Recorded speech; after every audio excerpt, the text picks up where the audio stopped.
जय हिंद मित्रांनो, एक्झाम जागरवर तुम्हा सर्वांचं पुन्हा एकदा स्वागत आहे.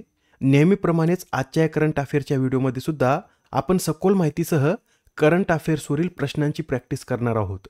परीक्षेच्या दृष्टीने एक एक प्रश्न महत्त्वाचा आहे, त्यासाठी व्हिडिओ शेवटपर्यंत पहा व हा व्हिडिओ आपल्या मित्रांसोबत सुद्धा शेअर करा, जेणेकरून येणाऱ्या एक्झाममध्ये त्यांना सुद्धा याचा फायदा होईल. पहिला प्रश्न पहा. भारतीय रेल्वेने प्रवाशांना एकाच प्लॅटफॉर्मवर विविध रेल्वे सेवा उपलब्ध करून देण्यासाठी कोणते ॲप लॉन्च केले? या प्रश्नाचं उत्तर आहे पर्याय क्रमांक 3, म्हणजेच भारतीय रेल्वेने प्रवाशांना एकाच प्लॅटफॉर्मवर विविध सेवा उपलब्ध करून देण्यासाठी स्वरेल हे ॲप लॉन्च केलं आहे. या एकाच प्लॅटफॉर्मचा उपयोग करून प्रवासी आता तिकीट बुकिंग, प्लॅटफॉर्म आणि पार्सल बुकिंग, ट्रेन आणि PNR चौकशी, अन्न ऑर्डर करणे आणि रेल मदत इत्यादी सेवा मिळू शकणार आहेत. ॲपचं नाव लक्षात ठेवा, स्वरेल असं या ॲपचं नाव आहे.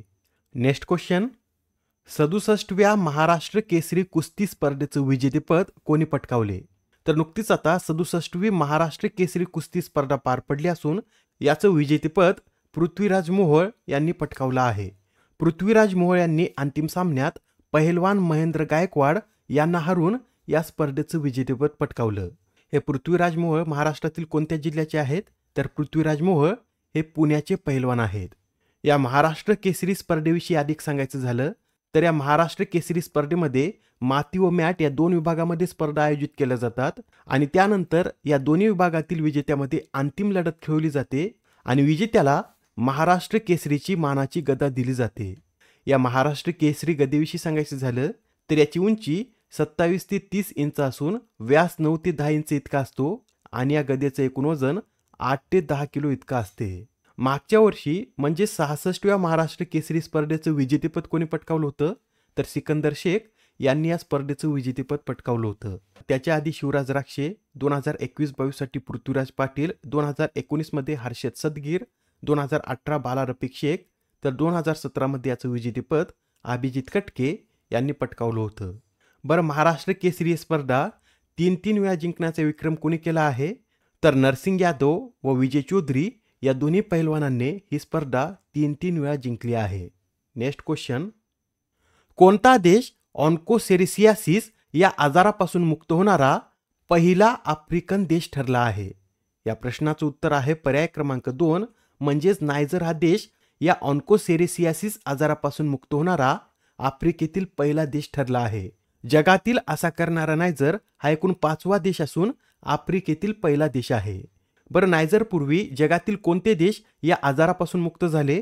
तर या आजारापासून मुक्त होणारा कोलंबिया हा जगातील पहिला देश आहे. कोलंबिया ऑन्कोसेरियासिस पासून 2013 मध्ये मुक्त झाला. त्यानंतर इक्वेडोर 2014, ग्वाटेमाला 2016, तर मेक्सिको हा देश 2015 मध्ये या आजारापासून मुक्त झाला. हा जो ऑन्कोसेरियासिस आजार आहे याला रिव्हर ब्लाइंडनेस या नावानं सुद्धा ओळखलं जातं. हा आजार एक परजीवी रोग असून ट्रॅकोमानंतर जगभरात अंधत्वाचे हे दुसरे प्रमुख संसर्गजन्य कारण आहे. हा ऑन्कोसेरियासिस आजार प्रामुख्याने नदीकाठच्या भागात आढळतो आणि याचा मानवास संसर्ग काळ्या माशांच्या चाव्याद्वारे होतो. हे सर्व पॉईंट नोट करून घ्या, अत्यंत महत्त्वाचा प्रश्न आहे. यासच आता हा आजार डोळ्याविषयी असल्यामुळे डोळ्याविषयी सुद्धा आपण काही प्रश्न पाहून घेऊया. मानवी डोळ्यातील कॉर्नियाची प्रमुख भूमिका काय आहे? तर मानवी डोळ्यातील कॉर्निया प्रकाशाची लेन्सरसारखी वक्रता साधून छायाचित्र स्पष्ट करते. बरं, मानवी डोळ्यातील रेटिना हा कोणत्या मुख्य कार्यासाठी जबाबदार आहे? तर प्रकाश संकेतांचे विद्युत संकेतामध्ये रूपांतर करणे यासाठी रेटिना जबाबदार आहे आणि रेटिना या भागातच फोटो रिसेप्टर्स सुद्धा आढळतात. रेटिना या भागातील फोटो रिसेप्टर्स हे 2 प्रकारचे असून एकाला कॉन आणि दुसऱ्याला रोड असं म्हणतात. कॉन या फोटो रिसेप्टर्सचा काय उपयोग होतो? तर रंग ओळखण्यासाठी आणि तेजस्वी प्रकाशात हे कार्यरत असतात आणि रोड हे फोटो रिसेप्टर्स मंद प्रकाशात व अंधारात दृष्टी देण्याचं कार्य करतात. ठीक आहे, एवढे पॉईंट तुमच्या लक्षात आले असतील. तर आता हा प्रश्न पहा. मित्रांनो, नुकतेच आता ग्रॅमी पुरस्काराचं वितरण झालं आहे.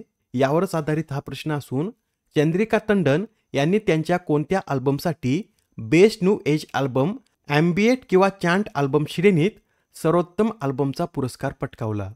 तर या ज्या चंद्रिका टंडन आहेत यांना त्यांच्या त्रिवेणी या अल्बमसाठी हा पुरस्कार मिळाला आहे. हा जो त्रिवेणी अल्बम आहे याची निर्मिती फोटोमध्ये दिसणाऱ्या या 3 व्यक्तींनी मिळून केला आहे. यातील या चंद्रिका टंडन आहेत. इतर 2 व्यक्तींची सुद्धा नावे नोट करून घ्या. यामध्ये दक्षिण आफ्रिकेचे बासरीवादक वॉटर केलरमन आणि जपानी वंशाच्या सेलिस्ट एरू मात्सुमोतो यांचा देखील सहभाग आहे. दक्षिण आफ्रिकेचे हे जे बासरीवादक वॉटर केलरमन आहेत, यांना याआधीच 3 वेळा ग्रॅमी पुरस्कार मिळालेला आहे. या चंद्रिका टंडन भारतीय वंशाच्या अमेरिकन संगीतकार असून त्यांना यापूर्वी 2011 साली सोल कॉल अल्बमसाठी ग्रॅमी पुरस्कारात नामांकन मिळालं होतं, पण तेव्हा त्यांना पुरस्कार मिळाला नाही व आता प्रथमच त्यांना ग्रॅमी पुरस्कार मिळालेला आहे.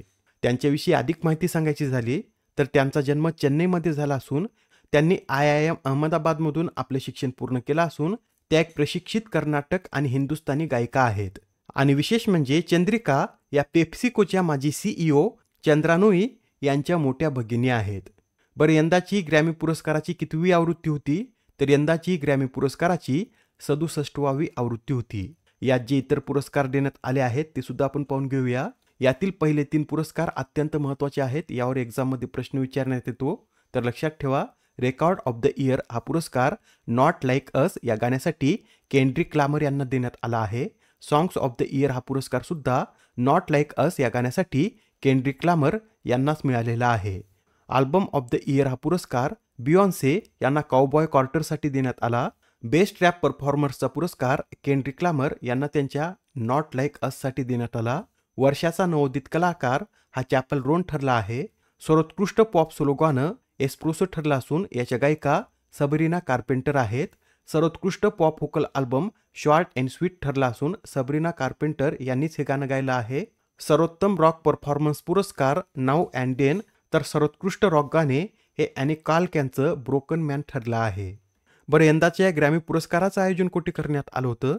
तर 2 फेब्रुवारी रोजी अमेरिकेतील लॉस एंजेलिस शहरात क्रिप्टोकॉम अरेना येथे याचं आयोजन करण्यात आलं होतं. बरं, हे ग्रॅमी पुरस्कार कोणाद्वारे देण्यात येतात? तर अमेरिकेच्या national academy of recording arts and सायन्सेसद्वारे हे पुरस्कार देण्यात येतात. आणि पहिल्यांदा हा पुरस्कार 1959 मध्ये देण्यात आला होता. ठीक आहे, पुढील प्रश्न पहा. भारत आणि कोणत्या देशादरम्यान एक्विरिन हा युद्धाभ्यास आयोजित केला जातो? तर हा जो एक्विरिन युद्धाभ्यास आहे हा भारत आणि मालदीव या 2 देशांमध्ये आयोजित केला जात असून याची ही यंदाची 13वी आवृत्ती आहे. यंदाची ही 13वी आवृत्ती मालदीवमध्येच आयोजित करण्यात येत असून हा युद्धाभ्यास 2 फेब्रुवारीपासून सुरू झाला असून 15 फेब्रुवारीपर्यंत हा युद्धाभ्यास चालेल. बरं, या युद्धाभ्यासाच्या उद्घाटन समारंभात कोण कोण सामील होते? तर मालदीव राष्ट्रीय संरक्षण दलाचे प्रमुख मेजर जनरल इब्राहिम हिल्मी, तर भारतीय उच्चायुक्त जी बालसुब्रमण्यम याच्या उद्घाटन समारंभात सामील होते. मित्रांनो, मालदीव या देशात दिवेही ही भाषा बोलली जाते आणि या दिवेही भाषेत एक्विरिन या शब्दाचा अर्थ मित्र असा होतो. आणि हा एक्विरिन युद्धाभ्यास 2009 पासून आयोजित केला जात आहे. 2024 मध्ये सुद्धा काही महत्त्वाचे युद्धाभ्यास पार पडले आहेत, ते सुद्धा आपण एकदा रिवाईज करून घेऊया. तर पहा, सिनलेक्स हा युद्धाभ्यास 17 ते 20 डिसेंबर दरम्यान पार पडला असून हा भारत आणि श्रीलंका या 2 देशादरम्यान आयोजित केला जातो. हारिमाऊ शक्ती हा युद्धाभ्यास भारत मलेशिया या 2 देशादरम्यान आयोजित केला जातो. अग्नियोद्धा भारत सिंगापूर, सिम्बेक्स भारत आणि Cambodia, Austra Hind Bharat Australia, Vinbax Bharat Vietnam, Vajraprahar Bharat America, Naseem Al Bahar Bharat Oman, Kazind Bharat Kazakhstan, Al Najah Bharat Oman, Eastern Bridge Bharat Oman, Yudh Abhyas Bharat America, वरुण युद्धाभ्यास भारत फ्रान्स, उदार शक्ती भारत मलेशिया, तर मित्रशक्ती हा युद्धाभ्यास भारत श्रीलंका या 2 देशादरम्यान आयोजित केला जातो. आता हा प्रश्न पहा. मित्रांनो, सध्या आपल्या पुण्यात गुइलिन बॅरे सिंड्रोम पसरला असून यावर आधारित विधाने अभ्यासून यातील आपल्याला योग्य विधान ओळखायचं आहे. पहिलं विधान पहा. गुइलिन बॅरे सिंड्रोम हा एक दुर्मिळ न्यूरोलॉजिकल डिसऑर्डर आहे ज्यामध्ये शरीराची रोगप्रतिकार शक्ती मज्जातंतूवर हल्ला करते. हे विधान बरोबर आहे. मित्रांनो, या आजारात आपलीच प्रतिकारशक्ती आपल्याच मज्जातंतूवर हल्ला करते आणि या गुइलिन बॅरे सिंड्रोमच्या निदानासाठी इलेक्ट्रोमायक्रोग्राफी आणि नर्व कंडक्शन स्टडीज या तपासणी पद्धती वापरल्या जातात. हे सुद्धा विधान बरोबर आहे. आता शेवटचं विधान पहा. गुइलिन बॅरे सिंड्रोमचे प्रमुख धोके म्हणजे श्वसनात अडचण, हृदयाच्या ठोकेसंबंधी अडचणी आणि मांसपेशींची शिथिलता जे रुग्णांच्या जीवनावर परिणाम करू शकतात. हे सुद्धा विधान बरोबर आहे. यामुळे या प्रश्नाचं योग्य उत्तर काय असेल?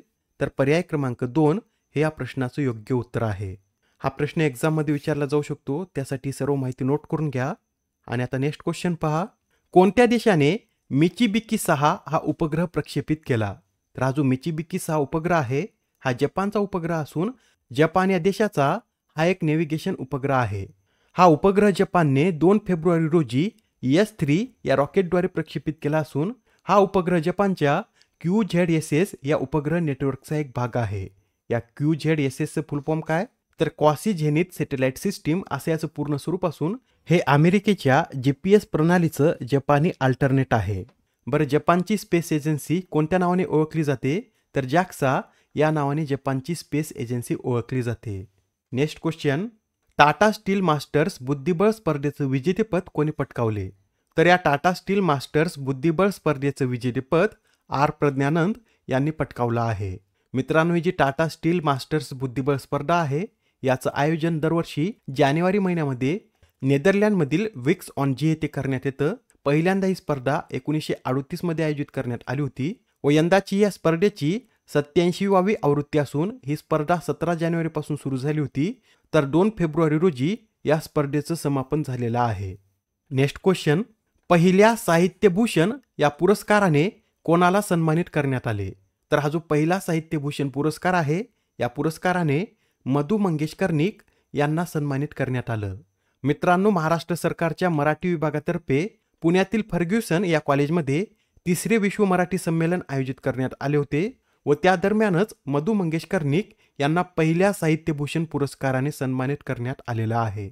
आता इथे फर्ग्युसनचा उल्लेख आला आहे तर याविषयी सुद्धा नोट करून घ्या. फर्ग्युसन या कॉलेजची स्थापना 1885 साली करण्यात आली असून याचे संस्थापक सदस्य कोण कोण होते? तर यामध्ये वामन श्रीराम आपटे, बाळ गंगाधर टिळक, विष्णू शास्त्री चिपळूणकर, महादेव नामजोशी आणि गोपाळ गणेश आगरकर यांचा समावेश होता. आजच्या सत्रामधील शेवटचा प्रश्न पहा. दरवर्षी जागतिक कर्करोग दिन कधी साजरा केला जातो? तर हा जो जागतिक कर्करोग दिन आहे हा दरवर्षी 4 फेब्रुवारी रोजी साजरा केला जातो आणि या दिवसाचं आयोजन कोणाद्वारे करण्यात येतं? तर इंटरनॅशनल कॅन्सर कंट्रोल असोसिएशन तर्फे हा दिवस आयोजित केला जात असून यंदाची या दिवसाची थीम काय आहे? तर युनायटेड बाय युनिक ही यंदाच्या जागतिक कर्करोगाची थीम असून ही थीम 2025 ते 2027 पर्यंत असेल. मित्रांनो, इथं कर्करोगाविषयी आपण बोलत आहोत तर हे सुद्धा नोट करून घ्या. यंदाच्या अर्थसंकल्पात पुढील 3 वर्षात सर्व जिल्हा रुग्णांमध्ये डे केअर कॅन्सर सेंटर स्थापन करण्याची घोषणा करण्यात आली असून 2025-26 या वर्षात एकूण असे 200 केंद्र स्थापन केले जाणार आहेत. महत्त्वाची माहिती आहे, हे सुद्धा नोट करून घ्या. आणि या आधीच्या सत्रामध्ये तुमच्यासाठी हा प्रश्न होता. कुंभमेळ्यात झालेल्या चेंगराचेंगरीच्या घटनेची चौकशी करण्यासाठी कोणाच्या अध्यक्षतेखाली एक न्यायिक समिती स्थापन करण्यात आली? या प्रश्नाचं उत्तर आहे पर्याय क्रमांक 1 म्हणजे हर्षकुमार यांच्या अध्यक्षतेखाली समिती स्थापन करण्यात आली असून हर्षकुमार हे अलाहाबाद उच्च न्यायालयाचे निवृत्त न्यायाधीश आहेत. या समितीत इतर जे 2 सदस्य आहेत त्यापैकी एक माजी पोलीस महासंचालक VK गुप्ता तर दुसरे निवृत्त IAS अधिकारी DK सिंग हे आहेत. आजच्या सत्रामधील तुमच्यासाठीचा प्रश्न पहा. 19 वर्षाखालील महिला T20 विश्वचषकाचे विजेतेपद कोणी पटकावले? आता या प्रश्नाचं उत्तर कमेंटमध्ये देण्याचा प्रयत्न करा. उत्तर चुकलं तरी काय हरकत नाही, कारण ज्यावेळेस तुम्हाला या प्रश्नाचं योग्य उत्तर माहीत होतं त्यावेळेस हा प्रश्न तुमच्या दीर्घकाळापर्यंत लक्षात राहतो. तर आता पुढच्या सत्रामध्ये पुन्हा भेटूया. धन्यवाद.